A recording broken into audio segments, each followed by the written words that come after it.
اس کے بعد اب ہم اسلام کے حلال و حرام تصور کی طرف آتے ہیں۔ اس میں طب جدید کے کیا نکات مضمر ہیں؟ اللہ رب العزت نے بعض چیزوں کو حلال فرمایا، بعضوں کو حرام کیا۔ اس کی اپنی جگہ متعدد حکمتیں ہیں جن تک انسانیت اللہ کی توفیق سے ہمیشہ پہنچتی رہے گی، لیکن طبی نقطہ نظر سے کوئی حلال ایسا نہیں کہ جس کے حلال کرنے کی طبی حکمت نہ ہو، اور کوئی حرام ایسا نہیں جس کی حرمت کے بیک گراؤنڈ میں کوئی طبی حکمت نہ ہو۔ میں بطور نمونہ چند چیزیں صرف کوٹ کر دوں گا۔ اور حلال کے اندر بھی پھر ترجیحات مقرر کی، ان ترجیحات میں بھی جو بنیادی تصور کار فرما ہے وہ طبی اور طب جدید کی تحقیقات کے مطابق منظر عام پنانے والی تحقیقات کا ہے۔ سب سے پہلے حضور علیہ الصلوۃ والسلام نے کم خوری کی تعلیم دی، اور قرآن مجید نے بھی کہا کہ کھاؤ پیو لیکن اسراف نہ کرو، لا یحب المسرفین۔ بیلنسڈ ڈائٹ کا حکم دیا۔ بیلنسڈ ڈائٹ اٹ سیلف آپ کی صحت کے تحفظ کی ضمانت ہے، اور قرآن مجید افراط و تفریط سے بچا کر معتدل خوراک اور غذا کی بات کر رہا ہے۔ اور حضور علیہ الصلوۃ والسلام نے فرمایا، بخاری اور مسلم کی متفق علیہ حدیث ہے، المسلم یاکل فی معن واحد، کہ جو مسلمان ہے وہ ایک آنت سے کھاتا ہے اور جو کافر ہے وہ 7 آنتوں سے کھاتا ہے۔ یہ استعارے کی زبان میں بات کی ہے، مطلب یہ ہے کہ مسلمان کم کھاتا ہے اور کافر بے دریغ کھاتا ہے۔ اب ہمیں اپنی گریبانوں میں بھی جھانک کر دیکھنا چاہیے کہ کھانے کے باب میں ہمارا شعار اسلام ہے یا شعار کفر ہے۔ اور دیلمی روایت کرتے ہیں مسند الفردوس میں، حضور علیہ الصلوۃ والسلام نے فرمایا کہ اللہ رب العزت زیادہ کھانے والے شخص اور بھوک سے بڑھ کر کھانے والے شخص کے ساتھ اللہ نفرت فرماتا۔ اور ایک حدیث میں ہے جو ابن ماجہ میں کہ حضور نے فرمایا بہت زیادہ کھانے والے شخص سے پناہ مانگو۔ اور سنن ابن ماجہ میں حدیث حضور علیہ الصلوۃ والسلام نے فرمایا کہ معدہ 3 حصوں پر مشتمل، اس کی 1/3 کھانے کے لیے، 1/3 پینے کے لیے رطوبات کے لیے، 1/3 سانس کے لیے۔ یہ وہ ریسرچ ہے، یہ وہ ڈکلیریشن ہے جو معدے کی تقسیم کے بارے میں حضور علیہ الصلوۃ والسلام نے 1400 سال پہلے بیان فرمایا۔ آج معدے کی اندر کی امراض کی تحقیق کے لیے جو بیریم میل ٹیسٹ ایجاد ہوا ہے، بیریم میل ٹیسٹ کرنے کے لیے جب آپ دوائی ڈالتے ہیں تو آقا دو جہاں کے بیان کردہ تینوں حصص معدے کے کھل کر سامنے آ جاتے ہیں۔ اس وقت پتہ چلتا ہے کہ وہاں کون سا بیریم میل ٹیسٹ تھا، کون سے آپریشن تھے کہ اللہ کا نبی صلی اللہ علیہ وآلہ وسلم معدے کی ساری جزیات اور تفصیلات اور حصص اور اعضاء کا تصور بیان فرما رہا ہے۔ اور پھر حضور علیہ الصلوۃ والسلام نے بسیار خوری سے اس لیے منع فرمایا اور کم خوری کا حکم اس لیے دیا کہ متعدد امراض کی بنیاد بسیار خوری ہے۔ یعنی آج کے کارڈیالوجسٹ اور امراض قلب کے علاج کی تمام ایسوسیشنز دنیا بھر میں آل اوور دی ورلڈ، مشرق سے مغرب تک جہاں جائیں وہ لکھتی ہیں، پمفلیٹس چھاپتی ہیں، کتابیں چھاپتی ہیں اور عنوان لگاتی ہیں کہ دل کی ساری مرضیں پیٹ کے راستے سے جاتی ہیں، ساری مرضیں معدے کے راستے سے جاتی ہیں۔ یہ بات آج متحقق ہو چکی ہے کہ ساری امراض قلب کا تعلق بنیادی طور پر بسیار خوری یا غذا کی بد پرہیزی میں ہے۔ اسی بسیار خوری سے امراض قلب جنم لیتی ہیں، اسی سے الٹیمیٹلی ذیابیطس یعنی ڈائبٹیز جنم لیتی ہے۔ جب آدمی زیادہ کھاتا ہے تو زیادہ کھانے سے، میں عرض کر رہا ہوں کہ حضور علیہ الصلوۃ والسلام نے زیادہ کھانے کو اتنی شدت کے ساتھ کیوں مذموم قرار دیا اور اتنی سختی کے ساتھ بسیار خوری سے کیوں منع فرمایا؟ یوں ہی لگتا ہے کہ بسیار خوری کے نقصانات بھی بہت زیادہ ہی ہوں گے، جس وجہ سے حضور نے شدت کے ساتھ منع فرمایا اور یہاں تک کہ کہا کہ پناہ مانگو بسیار خور سے۔ ریزن کیا ہے؟ کہ یہ بڑی بڑی موذی امراض کا باعث ہے، جن میں ڈائبٹیز ہے۔ جب آدمی زیادہ کھاتا ہے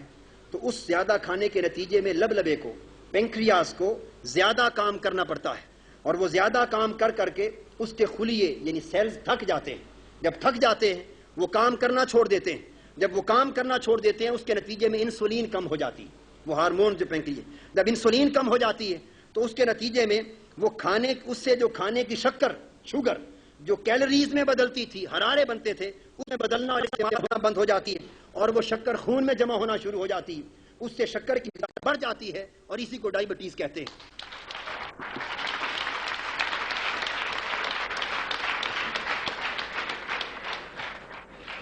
میں سوال کرتا ہوں آج اس جوان ذہن سے،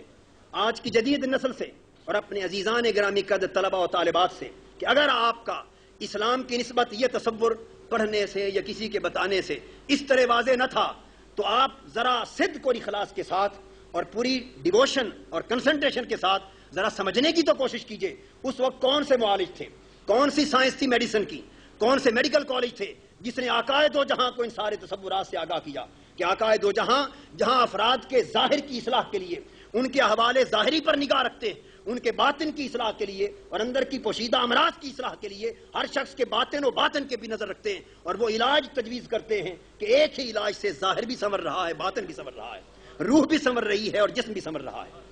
تو بسیار خوری سے حضور نے بئی طور منع فرمایا، اور اسی بسیار خوری سے امراض قلب جنم لیتی ہیں۔ چونکہ میں عرض کر چکا ہوں تفصیل کے ساتھ کہ بسیار خوری سے پھر چربی بڑھتی ہے، کولیسٹرول لیول زیادہ ہوتا ہے، شریانوں کو تنگ ہو جاتی ہے، اور اسی سے پھر امراض قلب جنم لیتی ہے۔ پھر اسی سے فالج ہوتا ہے،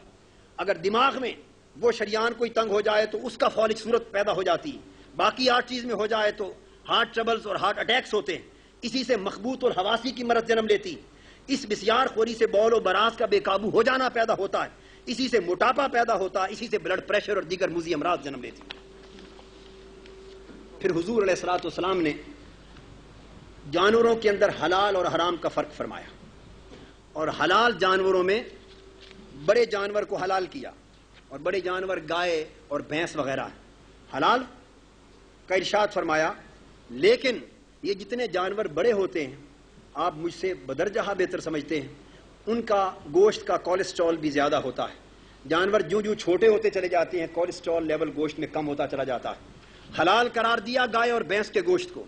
لیکن ایک بات قابل توجہ ہے، اور وہ یہ کہ آج کی طبی تحقیق، جدید طب کی تحقیق یہ بیان کرتی ہے کہ گائے کے گوشت میں ایک کیڑا ہوتا ہے اور اس کا نام ہے ٹینیا سیجینیٹا۔ وہ کیڑا جو ٹینیا سیجینیٹا کے نام سے معروف ہے، اس سے پیٹ کی کئی امراض جنم لیتی ہیں، لیکن ہیں وہ قابل علاج۔ اب یہ مرض آج تحقیق کی روشنی میں سامنے آئی، 1400 برس پہلے ان کیڑوں کے نام سے دنیا کا کوئی فرد آگاہ نہ تھا، لیکن آقائے دو جہاں صلی اللہ علیہ وسلم نے فرمایا کہ میرے امتیوں گائے کا دودھ پیا کرو، اس میں شفا ہے، گائے کا گھی کھایا کرو، اس میں دوا ہے۔ ذرا الفاظ کے فرق کو بھی ملاحظہ فرمائیے، دودھ پیا کرو اس میں شفا ہے، گھی کھایا کرو اس میں دوا ہے، اور گوشت سے بچا کرو اس میں بیماری ہے۔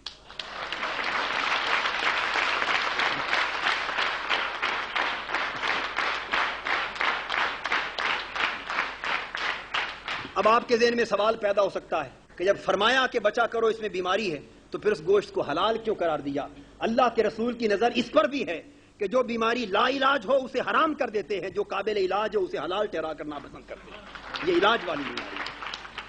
پھر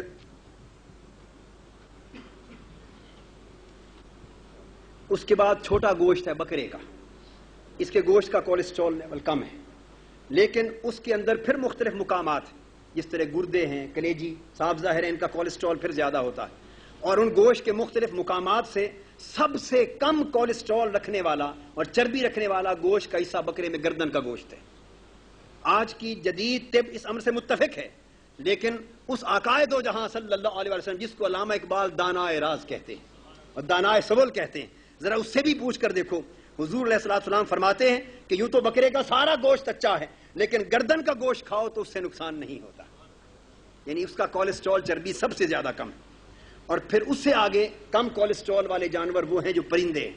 تو پرندوں کا کولیسٹرول اور کم ہوتا ہے، چونکہ یہ وائٹ میٹ ہوتا ہے۔ آج کل ہارٹ ٹربل جن کو ہو، ڈاکٹرز وائٹ میٹ سجیسٹ کرتے ہیں کہ چکن کھائیں یا وہ مچھلی کھائیں تاکہ کولیسٹرول کم ہو اور تکلیف میں اضافہ نہ ہو۔ سو حضور علیہ الصلوۃ والسلام نے امت مصطفی کو جو قرآن دیا اس میں سارے گوشتوں کو حلال کیا، ان کے مدارج کو بیان کرتے کرتے، لیکن پرندوں کا گوشت صحت کے اعتبار سے چونکہ زیادہ مفید تھا، اس لحاظ سے پرندوں کو گوشت کو قرآن مجید کی سورہ واقعہ میں جنتی گوشت کہا دیا، اور ترغیب دی کہ سب سے بہتر یہ گوشت جنت میں مہیا کیا جائے گا،